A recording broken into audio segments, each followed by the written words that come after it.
I will now present causation and norms, and I will try to go more in depth on the legal aspect of causation. Now, that will be a bit of a cross-cultural thing as well. And also talk a bit about norms and maybe some questions that have now are starting to brew in your minds will be solved. So we can skip this aim. So an overview. So I'd like you to imagine the following case. We have Mark, who's on rollerblades, he's on a path, and in front of him, Lauren is walking on foot. And now suddenly out of the bushes, a cat appears right in front of Lauren. She's startled, sidesteps to the left into Mark's lane, and the two collide.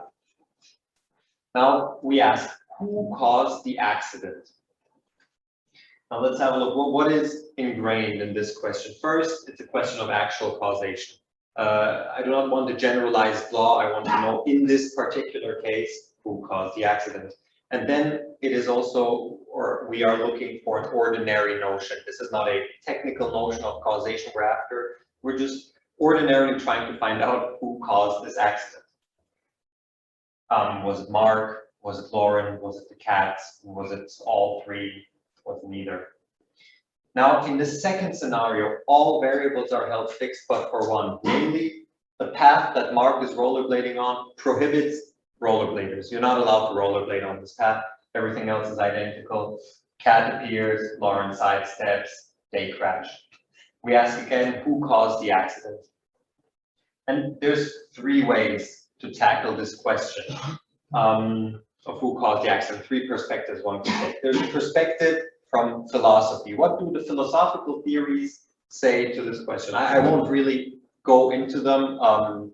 We just don't have the time. But there's, for example, physical connection views that talk about, the molecules or atoms and so on and so forth. Counterfactual views, counterfactuality should be familiar for all, and maybe statistical correlation views. Nevertheless, what they all have in common is that they're all descriptive notions. In scenario one, a Mark in scenario one and Mark in scenario two are both equally causal. Whether or not he was supposed to be on the path or not does not change the philosophical assessment. Now, the second perspective, the legal perspective, is a lot more interesting. There's some basic stuff on the slides.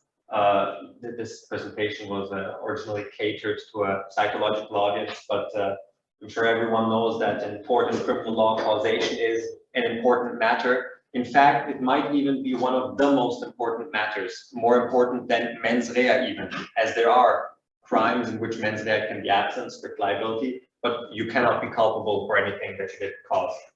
And as most of you know, the law takes a two-layer analysis of causation. The first layer, which I will now call factual causation, that is not something I made up, I think it's actually called factual causation, is a counterfactual notion. And if you look in the United States and in England, you'll have what you call the but-for test.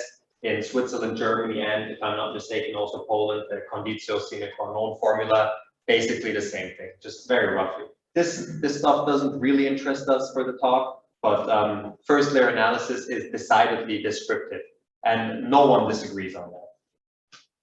Much more interesting, however, is the second layer analysis. And since I am quantifying over 4 jurisdictions, I will call this second layer legal causation, of which in America, England, and Switzerland, the more specific notion might be proximate causation.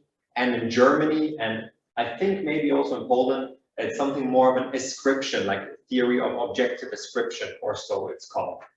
And in America, or for proximate causation generally, I'll just refer to America as the token here. There's this debate between formalists and the realists, and very roughly summarized, it goes as follows. Formalists say that legal causation, proximate causation, is a descriptive notion. When the courts assess or are supposed to assess, what the cause was, they're supposed to assess it in a philosophically, descriptively rigorous manner. The realists, on the other hand, say, no, look. Causation is a normative notion. It's normatively balanced. Politics play into it, and so on and so forth. And the first novelty, which might even be a bit controversial, that I want to introduce here, is the distinction between weak and strong realism. Haven't seen it like this in the literature, but the way I see it, it's as follows. I think that we can distinguish between the nature of proximate causation and its application. So for example, the formalists will say, look, proximate causation is descriptive in nature, and the courts apply it descriptively. Now, I think that the realist camp can be split in two again. The weak realists, or on weak realism, might hold that the nature of proximate causation is descriptive, but the courts apply it normatively. That might then be an error, a mismatch at least. Strong realists might say, no, look, it's normative in nature and application. And if we just go back and look at the theory of objective ascription in Germany, that is quite uncontroversially normative. I mean, one of the criteria is whether a violation has been committed in the scope of the norm, for instance. So the German objective ascription would then be in nature and application normative. Now, yeah, this is just a table that displays it a bit differently, and here you can see on the second row, you can see the actual criteria used. So in criminal and tort law in the United States, for example, there's a talk of directness and foreseeability. In tort law, maybe primarily foreseeability. In England, substantiveness, operativeness, was it a substantive operative cause? This is not, I mean, it is quite important for some later claims that I will make, but I'll specify them then. And I also, distinguish between the nature and the judicative application. What is the nature? What do the courts do? And then there's, of course, the third perspective, which we as experimental workers are also interested in, and that is the psychological perspective. What do people actually think when they are presented with this case? And there's many views in the literature, though I will only focus on two: the bias view, which we've talked ample about today, so it has already been introduced, and a respectable contender, the responsibility view. And what we see, just very roughly, is that the folk judged the two scenarios, the rollerblading scenarios, differently. Where Mark violated the norm, he is held to a much larger degree responsible than where he didn't. Now we're trying to find out why that is. So yeah. So on the bias view, and this is a bit of a recap, or maybe it's an application of what has been talked about to a new topic. One could say that there's a norm violation, that is what we observe. From that, we infer that the agent is blameworthy. And because of this blameworthiness, we have this, this backwards rationalization. We have this desire to blame the agent, which then reflects on the layer of causation, leading to an elevated causal judgment. Maybe that is why people say that Mark in the second scenario is more causal. And what would that mean? That would mean that the fault notion might be primarily descriptive. It doesn't have to be 100% descriptive, but in large parts descriptive. And there's a systematic blame-driven bias. The responsibility view, on the other hand, says something very different. I mean, keep in mind, we in both cases, we observe the same thing. People judge the second scenario, the norm violation scenario, across hundreds of cases, just as worse. So what does the responsibility view say? Well, we have a norm violation. It's the same norm violation. And this norm violation incurs a special kind, not a special kind, just a kind of moral responsibility. Mark was not supposed to rollerblade on the path. He violated the norm. That means, he did something wrong. We hold him morally responsible, elevating his causal judgment. And proponents of the responsibility view often hold that the notion of A cause B in ordinary language means nothing much more than A is simply responsible for B. So yeah, this is just a recap again. Both views come to the same conclusion. Bias in scenario 1, no norm violation, no blame, no causation. Scenario 2, norm violation, blame, causation. Same for the responsibility view. No norm violation, no responsibility. But then scenario 2, Mark violated the norm. He is held responsible for the norm violation. Thus, he caused the outcome. So this is very condensed. Are there any questions as to the legal situation? The different legal situation. No, I mean how like the legal situation you were talking about before.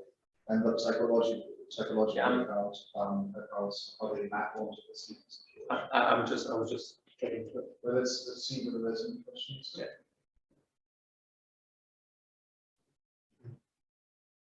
So yeah, I'm going very fast, but I think the real action lies at a bit of a later section. So what we notice is that there seems to be a correspondence of the legal theories, proximate causation, the formalist and realist camps would say, look, proximate causation is a descriptive notion in nature, or it's not, and the psychological accounts, the blame and responsibility.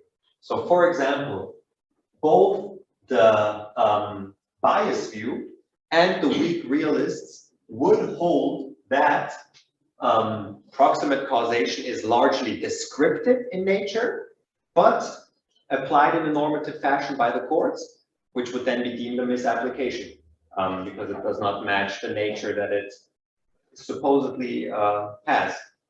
Whereas on the second conglomeration of accounts, for example, the strong realists or paradigmatically Germany's theory of objective ascription, proximate causation or causation in general is normatively natured, normatively balanced from the get-go, and it is applied in a normative fashion. Now, we have a real conundrum here, because how can we distinguish between the bias view and the responsibility view? For they make the almost identical predictions for the vast amount of cases. Whenever you violate the norm, you will be blamed on the one hand, but you will also be held responsible. So what are we to do? How can we distinguish between these two positions? And one suggestion that Justin Sitzma has made in his 2019 paper is that we can manipulate features that stand peripheral to moral responsibility, but are nevertheless able to evoke judgments of blame. In that way, we would have a divergence between an agent that is to be blamed, but not responsible. But, you know, what could these features be? I will not really be going into this part. I think that the time will not permit, but I'll just say really briefly. Studies that have already been done in 1992, Mark Alecki has released a paper where he purportedly showed that an agent's general character incurs heightened causality ascriptions. And the general character of a person is, of course, not relevant for his or her moral responsibility in a particular case. Nevertheless, we might blame a person who, for example, in their spare time tortures cats. Might be someone who's a subject of blame, but not moral responsibility for a car crash that happened. So that peripheral, what is meant here, I mean, this is sort of a bit of philosopher's lingo, features that should not matter. You know? Race is another, you know, that if you have people doing the same thing and the one is black and the other one is white, you know, you shouldn't look to race in order to determine whether they cause it or not. You know? And the big question is should general character that, you know, say he's a good guy and a bad guy, we do the same thing. People are probably more likely to say, I caused it, okay, than he caused it because he tends to be a good guy. You know? But it's sort of a peripheral or unimportant or irrelevant feature. That's what's meant by peripheral. Yeah, absolutely. It stands beside the point, basically. And there was a study which I won't be going into here, but studies have been run. This is the original Alecki study, and where he purported to show that general character does influence causation, which would lend support to the bias view, given that it does not, or it stands decidedly peripheral to moral responsibility. And then, so this is, for example, how we might, actually, I won't go into that, that might open a new can of worms. Either way, in 2019, Sitzma wrote a very nice new paper where he said, look, Alecki, nice studies, but they don't actually show what you think they show. What we actually see from those studies is that agents or the participants make an inference from the features that are deemed peripheral, let's say general character, to non-peripheral, to pertinent features. So for example, we might say that one's general character does not matter for whether or not one caused the car crash, but maybe it is the case that participants infer from the general character that the person is a reckless driver. And then, of course, recklessness, takes more risks, is a pertinent feature for the car crash. So that is basically what the objection Sitzma raised, and he did that on experimental grounds. He reran the experiments and showed that there's maybe a bit more at play. And an important feature that is decidedly non-peripheral, an inference to which would be problematic, or rather speak against the bias view, but in favor of the responsibility view, is the agent's epistemic state. So, for example, if you have a driver who has a bad character, if it is the case that participants infer from that bad character that the person actually desired the outcome, if he's a sadist or whatever, then maybe he actually wanted to cause the crash, then of course we ought to hold said person responsible. And that is basically what Sitzma tried to show, that there's some epistemic states that are doing some of the work. Maybe he or she knew or foresaw that an accident would occur. Now, this is the backdrop of our project, and now we come in.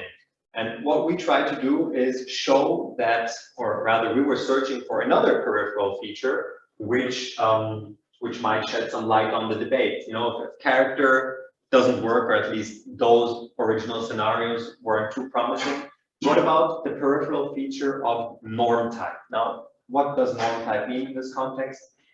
Think of it in this way. We have Mark, who is rollerblading on a path. If it is forbidden for rollerbladers to be on the path, legally prohibited, then, and he violates said norm, that is clearly a pertinent norm violation. He was not supposed to be on the path. A violation is a pertinent norm violation and incurs both blame and moral responsibility. However, there's different types of norms, the violation of which does not incur moral responsibility or ought not to. For example, non-pertinent norms. Imagine the following. Mark or rollerbladers are only allowed to take the path if they wear a helmet. Mark is not wearing a helmet, he's on the path, everything is identical. Now, whether or not Mark wears a helmet has nothing to do with whether or not an accident will occur. That's not even the purpose of wearing a helmet. It's to protect you in case an accident does occur.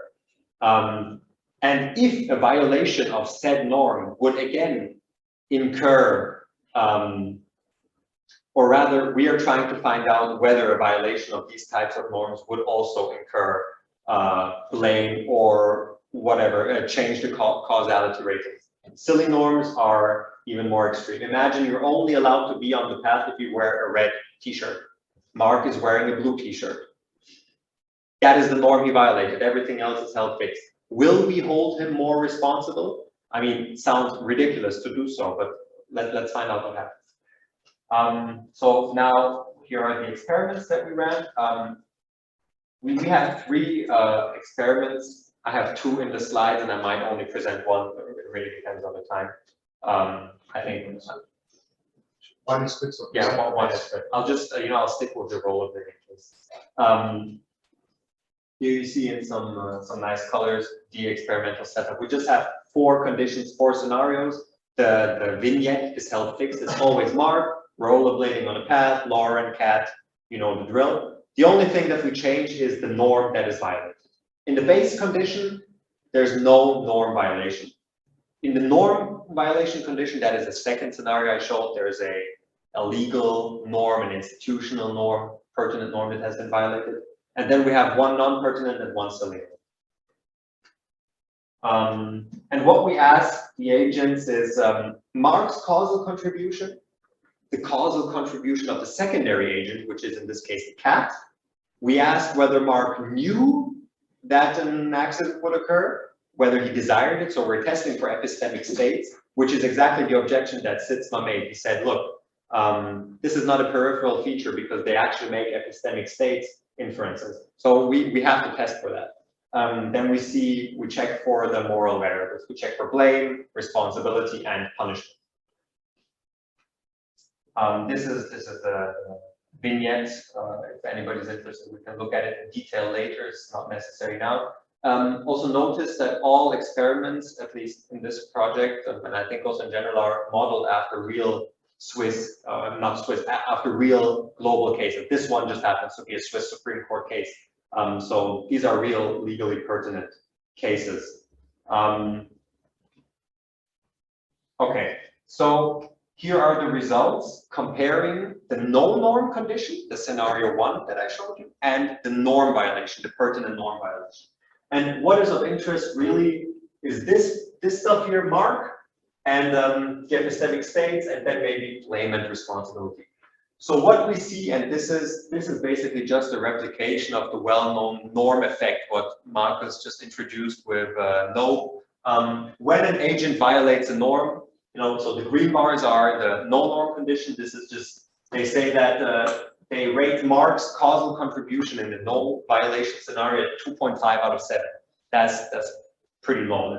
They say he didn't cause it. Now everything is held fixed. He violated a legal norm. Suddenly it's at 5 out of 7, and that's a massive effect. That's a cohency of 1.5. That's a very large effect.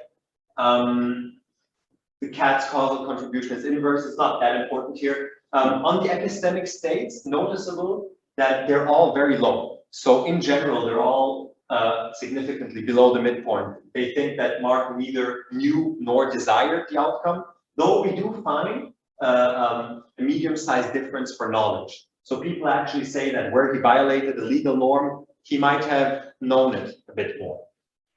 And I mean, blame and responsibility. So participants not only blame Mark, but they hold him morally responsible. The question explicitly asked for moral responsibility with effect sizes of over 2, just absolutely massive effect sizes. Now we add the 2 new conditions. We add the non-pertinent norm condition, which is the helmet condition. And it's non-pertinent because, please. Yeah, so I have reservations about this. Yeah. On the grounds, it strikes me as non-pertinent for some purposes, but not for others. So Yeah. in tort law, this would be a contributory negligence issue, at least in some jurisdictions, most American ones, for example. Mm-hmm. If the plaintiff is doing something that contributes to either the accident or the damages, that's potentially a defense, or perhaps it figures into the damage. They're differently to rules. But it's legally speaking, doesn't strike me as actually completely non-pertinent, even though you might think it's not a causation issue. No, I agree, but in what sense does wearing a helmet contribute either to the accident or to the damages, given that the damages occur for the victim is Lauren? Okay. The victim is not Mark. Okay. Sorry, maybe I should have clarified that. Like the Lauren who sidesteps the cat is the victim. Okay. Yes, exactly. Fair enough. Yeah. No, I mean it's a great point, and it's in fact, I mean this distinction between non-pertinent and silly norms is not. It's not very easy to find many examples, especially for silly norms, because I mean, yeah, we might go into that later, but okay. Rollerbladers must wear a helmet. I mean, the norm makes sense. It has a purpose. It's just not the purpose that touches on what is relevant for us. And in the silly norm condition, rollerbladers must wear a gray T-shirt. Mark is wearing a blue T-shirt. We didn't go with red because it's a signal color. It might have some visibility things, but he's supposed to wear a gray T-shirt and wears blue. I mean, that's kind of equal visibility. And we look at the data again, and what we find is very similar to before. Again, Mark's causal contribution, this is the non-pertinent violation, this is the helmet comparison. When Mark fails to wear a helmet, he is held significantly and pronouncedly more causal than where he doesn't. Knowledge is significant. The effect size is a bit smaller. It's still a medium-sized effect, bordering small. Blame and responsibility have all gone down quite substantially, but nevertheless, they're significant. And causation, there's a significant, pronounced change in causal ascription, which is just really weird. And the same for the silly norms. When Mark wears the wrong color T-shirt, he is held causal with a large effect. I mean, it's 0.78 that is bordering a large effect size, though there's no manifest difference, and both epistemic states, both knowledge and desire, are absolutely non-significant at hugging. the bottom of the bar. I mean, they're below 1.5. Basically, no one thinks that he knew or desired anything. Nevertheless, they blame him quite significantly, well, quite pronouncedly, and they, for some reason, hold him morally responsible. Please.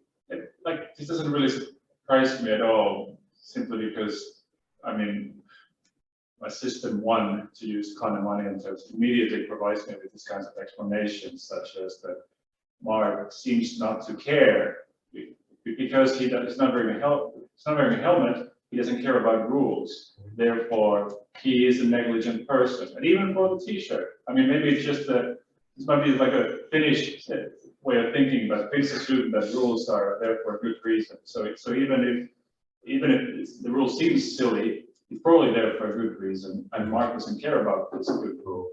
So therefore, he's probably a person who doesn't care. Therefore, he probably caused this. So I think there's like two ways to approach that. The first is that when you say, he doesn't care, that sounds a bit like, recklessness stuff. And that is why what we're controlling epistemic states for. I mean, his knowledge or foresight of the accident, or his desire towards, or, his indifference. I mean, these are ambiguous terms, especially for lay people. And if he were to be deemed reckless, I would hypothesize that you would have to see a difference here. How would you see that? Because a person who doesn't care is a person who is has a little desire, so has a larger desire for an accident to come about, or like is at least indifferent. He has not no desire, but he's indifferent. So this now This is T-shirt. Yeah, but is one desire, is it like negative desire, or is it zero desire? One would be zero, like there's just absolutely no. So this is this is basically a floor effect. People go like they very, very strongly disagree that he had knowledge of any sort of desire of any sort. Yeah, but sure, I mean, but I would just say, it's not like he's desiring. So, but for the reckless agent, I think you'd have to see something around 3. Maybe. I don't understand. Good. This is a good point. I agree with you. We run this with recklessness and negligence. Okay. I think. That's good. I mean, See, the reason we ran it with knowledge and desire is because in the Sigma experiments, what he did, even though those were always also not negligence or recklessness cases, he found a big difference in these precise two states. So we're somehow responding to the literature, but maybe we got a bit wormed into the response to the literature rather than going for the most obvious thing. And I think the projections on target. So I already know mentally no point. Good point. Yeah. Okay. Yeah. Does that like, or was there anything more to? Well, I just want to say that if it's being reckless doesn't mean that you desire to have this consequence. No, good. Thank you. Okay, and so those are basically the findings of that. I mean, here's a recap of it. We have a pronounced difference in causation for any kind of norm violation, T-shirt, helmet, legal norm.